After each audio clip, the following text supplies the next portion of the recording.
Fala, terceiro ano! Aqui é a professora Suzana, da disciplina de arte do Bernardo Mascarenhas, e a gente vai fazer agora a correção do PET 3 de arte. Aqui na semana 1, a gente vai falar sobre a história do teatro, começando lá na Grécia Antiga. Vamos ler o texto. História do teatro. O teatro teve sua origem no século 6 a.C., na Grécia, surgindo das festas dionísicas realizadas em homenagem ao deus Dionísio, deus do vinho, do teatro e da fertilidade. Essas festas, que eram rituais sagrados, procissões e recitais, que duravam dias seguidos, aconteciam uma vez por ano, na primavera, período em que se fazia a colheita do vinho naquela região. O teatro grego que hoje conhecemos surgiu, segundo historiadores, de um acontecimento inusitado, quando um participante desse ritual sagrado resolve vestir uma máscara ornada, ou seja, enfeitada, com cachos de uvas, sobe no tablado em praça pública e diz: "Eu sou Dionísio." Todos ficam espantados com a coragem daquele ser humano em colocar-se no lugar de um deus, ou melhor, fingir ser um deus, coisa que até então não havia acontecido, pois um deus era para ser louvado, era um ser intocável. Esse homem chama-se Téspis, considerado o primeiro ator da história do teatro ocidental. Ele arriscou transformar o sagrado em profano, a verdade em faz de conta, o ritual em teatro. Pela primeira vez diante dos outros, mostrou que poderíamos representar o outro.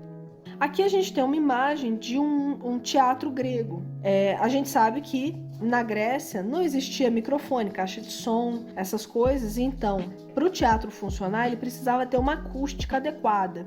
Por isso os prédios eram feitos assim, dessa maneira, os teatros. Geralmente eles escolhiam uma encosta, um morro, onde eles pudessem fazer essa escadinha, onde as pessoas sentariam. Você pode ver que parece muito com uma arena de futebol, porque realmente os estádios de futebol eles são feitos com inspiração nos teatros gregos, para que um volume muito grande de pessoas possa assistir a esses jogos de uma maneira democrática, ou seja, todo mundo que está sentado nessa arquibancada vai ter mais ou menos a mesma visão do que está acontecendo aqui embaixo.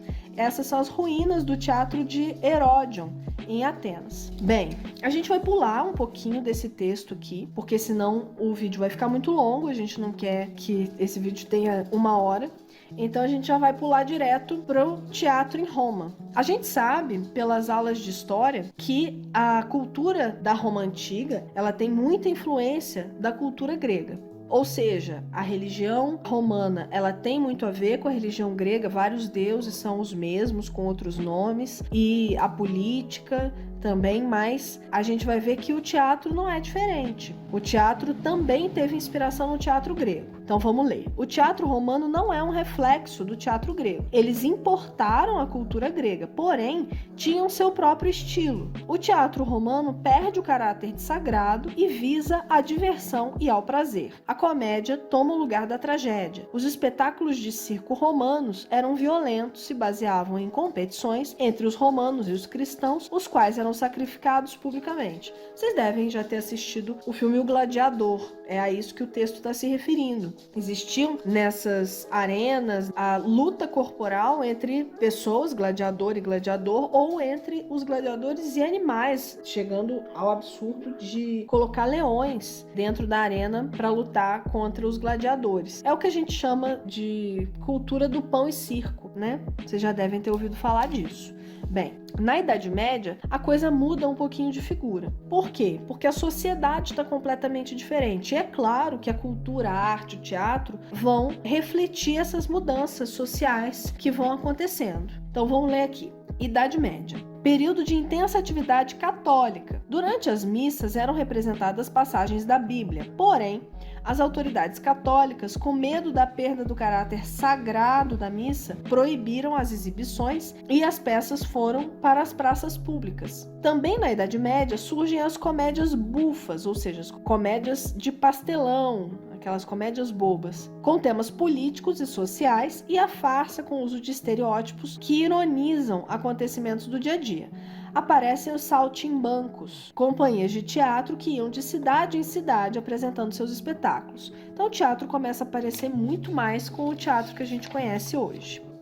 Aqui a gente vai ver o romantismo no teatro, que o romantismo não aconteceu só nas artes visuais e na literatura, não.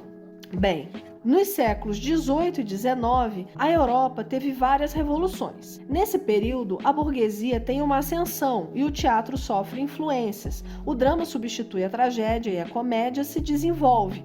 O foco do teatro se torna muito mais individual e não é mais social. No romantismo, o teatro volta-se para o ser humano. As peças falam sobre a emoção e surge o melodrama. Liberdade, fraternidade e igualdade são os lemas desse período. O iluminismo está influenciando muito as artes, e o teatro, inclusive. Teatro no século XX. A partir do realismo e do naturalismo, o teatro evolui e se torna um instrumento de discussão e crítica da sociedade. Mesmo com a falta de preocupação da reprodução da realidade nos cenários e figurinos, os temas tratados ilustram a realidade social. O teatro, nessa época, trabalha as questões políticas e questões que refletem criticamente aspectos da sociedade vigente. O teatro no século XX é muito crítico, como é até hoje.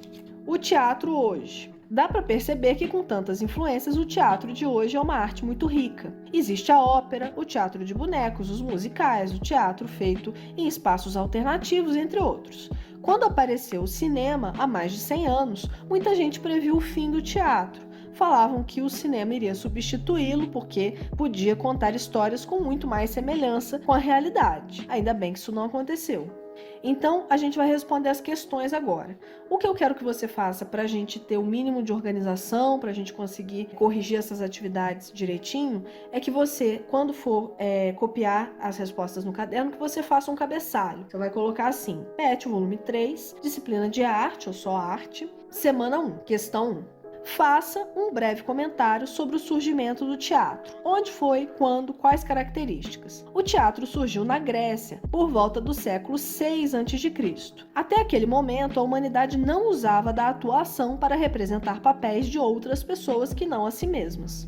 2. Explique com suas palavras como o teatro era representado ou utilizado na Idade Média. A Igreja Católica proibiu as apresentações nas missas, o que afastou o teatro da religião. Nesse momento, surgem os saltimbancos, companhias teatrais que se apresentam de cidade em cidade. 3. Com base no texto e em seus conhecimentos, comente como era o teatro nos períodos abaixo relacionados. Então aqui a gente tem romantismo. Com a ascensão da burguesia na Europa, o teatro ganha um caráter muito mais individual e comercial. O objetivo central das peças é o entretenimento do público burguês. Realismo e naturalismo. O teatro se aproxima da vida real, apresentando temas triviais como casamento e dinheiro. Teatro no século XX. Nesse momento, o teatro se torna instrumento de discussão e crítica da sociedade, abordando inclusive a política. Teatro nos dias de hoje. O teatro, como todas as linguagens artísticas, se torna a cada dia mais diversa. Semana 2. Na semana 2 a gente vai ver um pouquinho sobre o teatro no Brasil. Vamos lá ao texto. Teatro no Brasil. Uma das primeiras manifestações do teatro no Brasil ocorreu no século XVI, como forma de catequização. O teatro era utilizado pelos jesuítas para instruir religiosamente os índios e colonos. O padre Anchieta é um dos principais jesuítas que utilizou estes tipos de representações que eram chamados de teatro de catequese. Esse teatro possuía uma preocupação muito mais religiosa do que artística. Os atores eram amadores e não existiam espaços destinados à atividade teatral. As peças eram encenadas em praças, ruas, entre outros. Então a arte nesse período, ela está a serviço da religião. A sociedade europeia tinha essa visão ultrapassada de que os índios, eles precisavam ser civilizados. O europeu teria por obrigação apresentar a civilização para o índio. Então, nessa vertente, vieram missões de jesuítas, padres da Igreja Católica, que vieram para o Brasil para apresentar o catolicismo para os índios. E uma dessas ferramentas, já que os índios não liam, não sabiam ler, uma dessas ferramentas era o teatro, porque para conhecer as histórias bíblicas, o dogma cristão, era muito mais fácil que isso se fizesse de uma maneira mais lúdica, através da encenação, né? Então a gente vai pular um pouquinho. Com a chegada da família real no Brasil, em 1808, o teatro dá um grande salto. Dom João VI assina um decreto de 1810 que reconhece a necessidade da construção de teatros decentes para a nobreza que necessitava de diversão. Quando vem, então, a corte da Europa, de Portugal, eles querem transformar o Brasil num pedacinho de Portugal. Então eles querem ter acesso a teatros sofisticados, aqueles prédios bonitos, bem construídos, com atores profissionais. Então existe um esforço do governo para proporcionar isso para a corte. E aí começam a ser construídos prédios de teatro. Aqui a gente vai pular um pouquinho e vai começar aqui. A Semana de Arte Moderna de 22, que foi um marco para as artes, não abrangeu o teatro, que ficou esquecido, adormecido por longos anos. A renovação do teatro brasileiro veio em 1943, com a estreia do Vestido de Noiva, de Nelson Rodrigues, que escandalizou o público e modernizou o palco brasileiro. Vestido de Noiva fez um grande sucesso, assim como o Alto da Compadecida, de Ariano Suassuna. Então, aquele filme que passa muito na Globo, que é um filme excepcional, que chama O Alto da Compadecida, ele, na verdade, surgiu como uma peça teatral, que foi adaptado para a televisão e depois para o cinema. Aqui a gente já vai para as questões da semana 2. 1. Como o teatro chegou ao Brasil? Explique o contexto histórico e as funções do teatro nesse período. O teatro chegou ao Brasil através dos jesuítas nos primeiros momentos da colonização, com o intuito de catequizar o povo indígena. 2. Faça a leitura do texto e complete a frase com as palavras corretas. No século XIX, o teatro brasileiro começa a se configurar e um grande marco foi a representação da tragédia Antônio José, ou O Poeta e a Inquisição, de Gonçalves Magalhães, em 13 de março de 1838. Esse tipo de questão eu acho assim uma bobeira, isso aqui você não tem que decorar de jeito nenhum, é só responder porque o material pede, mas decorar a data, isso aqui é uma coisa muito ultrapassada. 3. O teatro realista surge no Brasil em 1855. Comente com suas palavras as características desse gênero teatral. Esse gênero deixa de lado os dramalhões, visando os temas atuais, problemas sociais e conflitos psicológicos. 4. Você gosta de teatro? Você já participou ou assistiu alguma peça teatral? Comente como foi sua experiência ao interagir com a linguagem artística teatral. Essa eu deixei em branco porque é uma resposta muito pessoal, mas é uma resposta curtinha. Você vai pegar alguma experiência que você tenha, talvez você já tenha assistido a alguma peça ou participado de alguma peça na escola, no ensino infantil, pode citar esse tipo de experiência, beleza? Não é só o teatro profissional que você vai ao teatro, não. O teatro de rua também, beleza?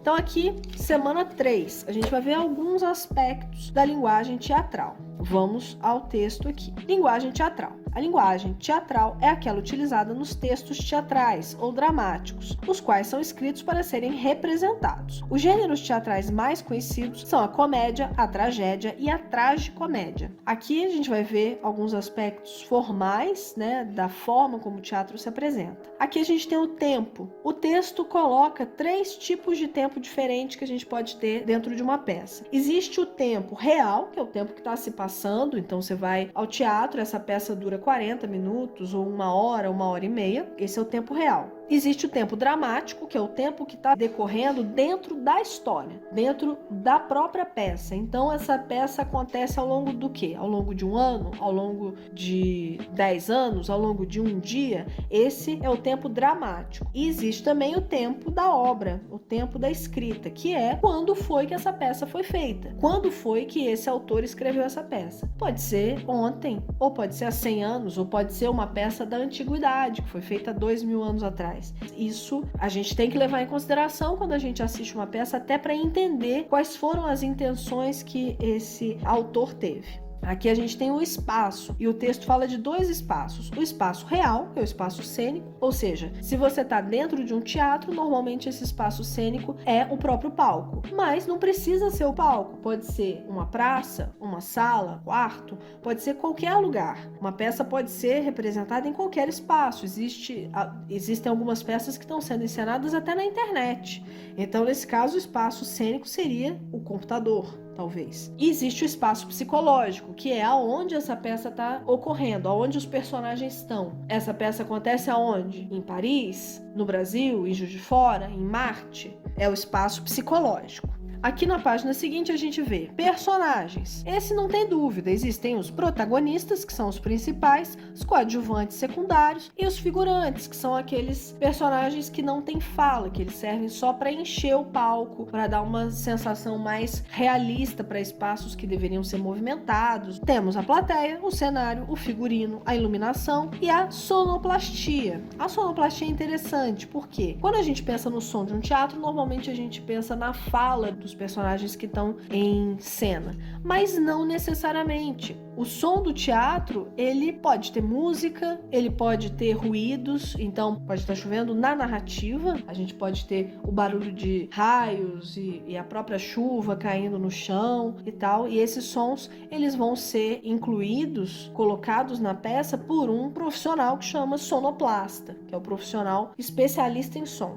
Aqui a gente vai ter os gêneros teatrais. O alto, que é um subgênero da literatura dramática, tem sua origem na Idade Média. O alto visava satirizar as pessoas. O que é satirizar? É fazer piada. Então, normalmente os personagens do alto, eles são muito caricatos, porque eles são sempre uma crítica à sociedade. Temos a tragédia. A tragédia é um tipo específico de drama. Era muito comum a tragédia, esse gênero trágico, no teatro grego. Tragédia é um drama em que o vilão é uma coisa muito grande. O poder que está incidindo sobre o protagonista, que é o herói, é uma lei, ou são os deuses, ou é o destino. Nunca o vilão é uma pessoa, né? Na tragédia. É sempre uma coisa muito maior, muito grandiosa. A comédia, a gente sabe, o drama. E o melodrama, o que é o melodrama? É um drama que usa de clichês, que usa de efeitos fáceis para comover o público. Esse que é o melodrama. A gente tem também a mímica, que é o teatro feito apenas por gestos, sem fala.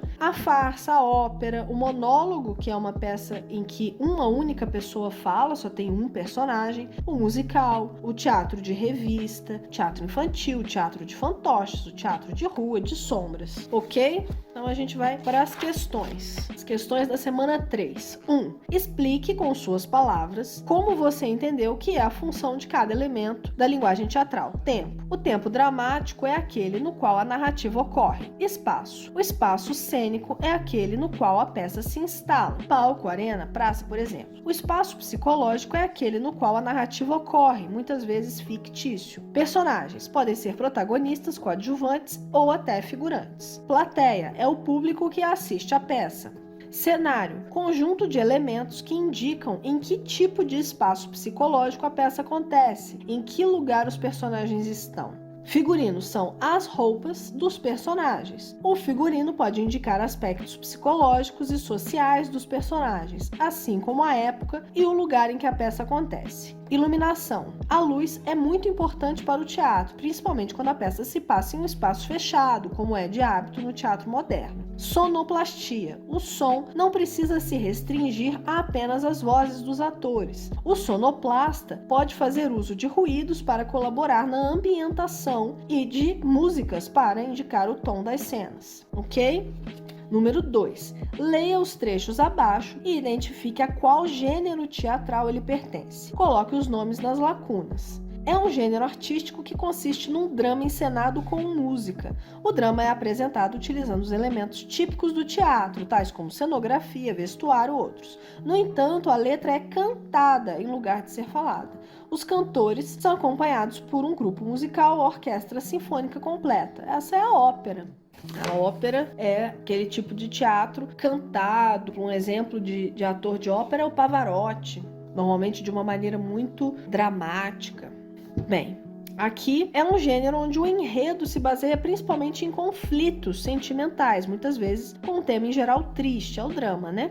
É um subgênero da literatura dramática. Tem sua origem na Idade Média. O alto, aqui o texto já entregou que é o alto. Mas vamos continuar. O alto visava satirizar pessoas. A moral é um elemento decisivo nesse subgênero. De conteúdo simbólico, costuma representar entidades como a hipocrisia, a bondade, a avareza, a luxúria, a virtude, etc., mostrando o lado negativo ou positivo dos sentimentos humanos. É o alto. Peça de teatro em que os atores representam apenas por gestos. O artista é alguém que utiliza movimentos corporais para se comunicar sem o uso da fala, é a mímica. peça teatral que tem o propósito de provocar riso e a crítica nos espectadores, pelas situações cômicas para caracterização de tipos e de costumes, quanto pelo absurdo da história. Então, é a comédia, não tem erro. Aqui no número 3, diz para assinalar como verdadeira ou falsa cada afirmativa a seguir, mas essas afirmativas são só a descrição de gêneros teatrais. Então, essa questão aqui está errada, ela é impossível de responder. Então, a gente vai anular ela, ok? Questão 3, ó, tá? Anulada. Agora a gente vai ver aqui a questão 4. Agora que você já conhece diversos gêneros e formas de fazer teatro, mãos à obra. Escreva um pequeno texto usando a criatividade e crie um resumo de uma obra teatral. Nesse resumo, precisamos saber o nome do aluno. Qual o tema da obra teatral? Onde ele ocorre? Organização do roteiro da obra, desde a criação até a execução do teatro. Pensem que vocês estão criando uma propaganda da sua peça de teatro e precisam informar em um resumo como vai ser sua apresentação teatral. Então aqui, eu não posso responder por você, que é uma resposta pessoal. Você pode usar uma peça que você já conhece, talvez um filme ou até novela, ou uma história engraçada que você conhece. Pode ser autoral, pode ser sobre a sua vida, mas o importante é que você descreva aqui como você faria se você fosse escrever e dirigir uma peça teatral, beleza?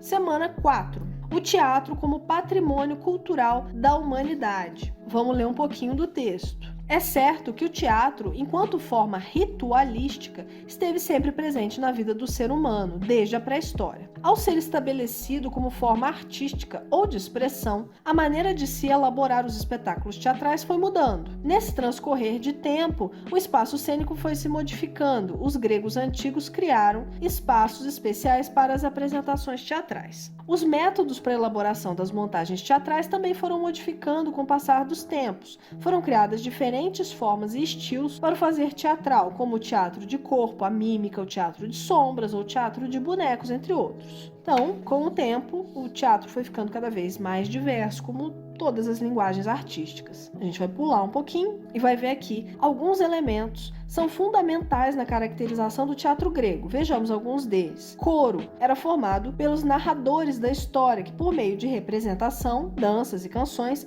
relatavam as histórias dos personagens. Eles eram quase que como narradores da história. Atores surgem com personagem individualizado e, diferente do coro, que é anônimo e coletivo, eles interpretavam vários papéis. Máscara, adereço que os atores gregos utilizavam na face ou na nuca que caracterizavam o personagem. Vocês viram que o prédio do teatro grego ele é muito grande, então para que as pessoas conseguissem enxergar o rosto dos atores, esse rosto tinha que ser muito caricato, por isso eles usavam máscaras. Dramaturgia é a arte de escrever textos destinados à representação feita por atores como tradição do teatro grego. A dramaturgia nasce inspirada nas histórias da mitologia grega.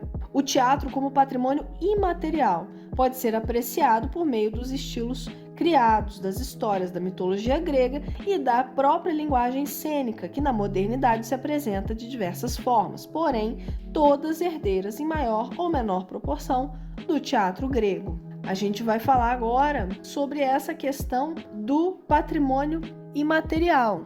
O que é o patrimônio imaterial? Patrimônio material é aquele que é palpável. Então, quando a gente fala disso, a gente está falando de prédios que são tombados, de cidades. Existe o tombamento, por exemplo, de Ouro Preto ou Tiradentes. São cidades que são tombadas, que não podem ser mexidas de maneira alguma, porque elas têm que ser preservadas como patrimônio para que as gerações futuras possam conhecer, assim como a gente. Mas são coisas palpáveis, são obras de arte, esculturas, prédios, teatros, praças até. Já o patrimônio imaterial é aquele que não é palpável, é aquele que não está ali como um objeto, é uma outra coisa. Então a gente vai ver aqui um exemplo de um patrimônio imaterial do Brasil. Vamos ler aqui um pouquinho. O teatro de bonecos popular do Nordeste, que foi inscrito no Livro de Formas de Expressão do IFAM em março de 2015, teve seu pedido de inclusão solicitado pela Associação Brasileira de Teatro de Bonecos, o que mostra a tendência de uma apropriação da sociedade sobre suas manifestações. O IFAM, ele é muito importante, ele é o Instituto do Patrimônio Histórico Artístico Nacional. É ele que trabalha justamente para a preservação do nosso patrimônio, né? O que acontece? Os estados de Pernambuco, Paraíba, Ceará e Rio Grande do Norte, além do Distrito Federal, compõem a área de abrangência dessa manifestação cultural.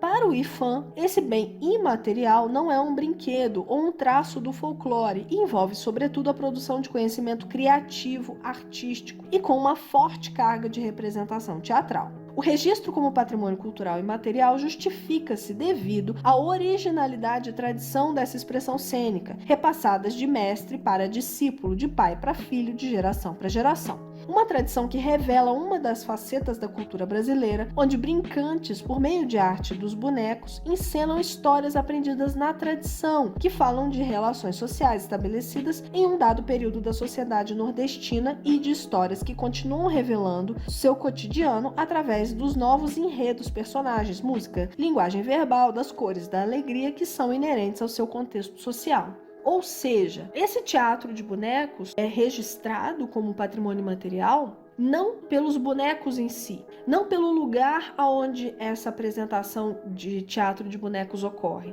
mas pelo caráter cultural dele. Então, o que é registrado não é o boneco propriamente, mas a forma de se produzir esses bonecos, a forma de se encenar essas peças, o tipo de texto que se faz para apresentar essas peças de bonecos.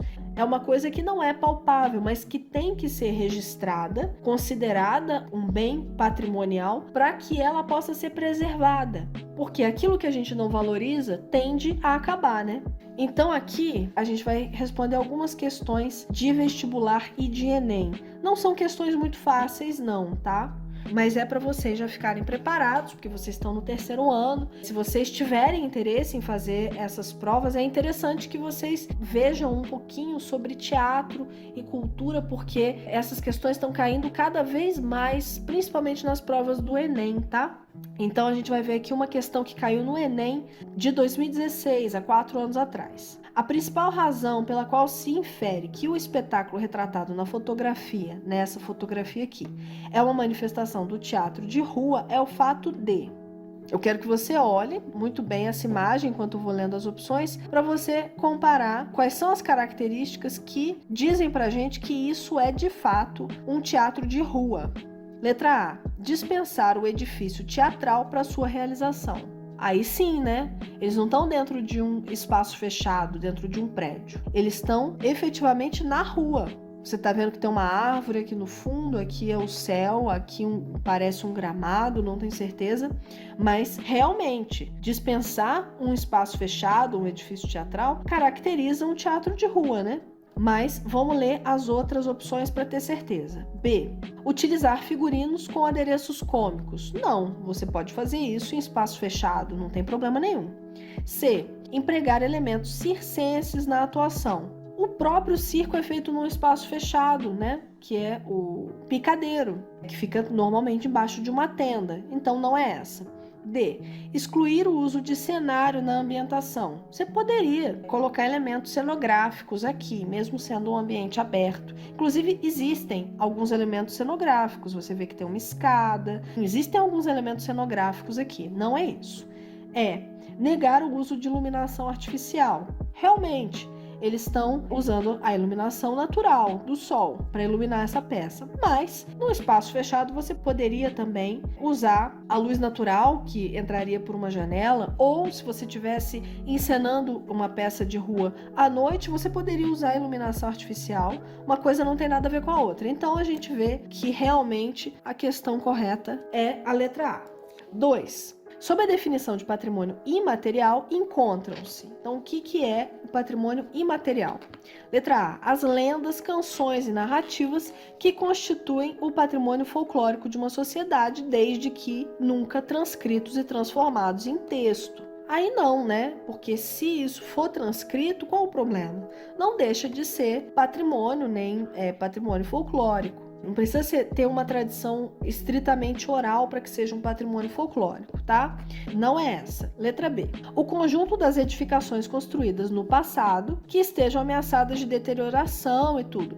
Imaterial não é edificação, né? A edificação é patrimônio material, porque é palpável, não é a B. C. As expressões e movimentos artísticos populares reconhecidos pelo Estado, excluindo-se as técnicas de artesanato e conhecimentos transmitidos oralmente. Por que excluindo-se? As técnicas de artesanato e os conhecimentos transmitidos oralmente, através da fala, de pai para filho, mãe para filha, isso é tradição imaterial. Então, não é de jeito nenhum a letra C.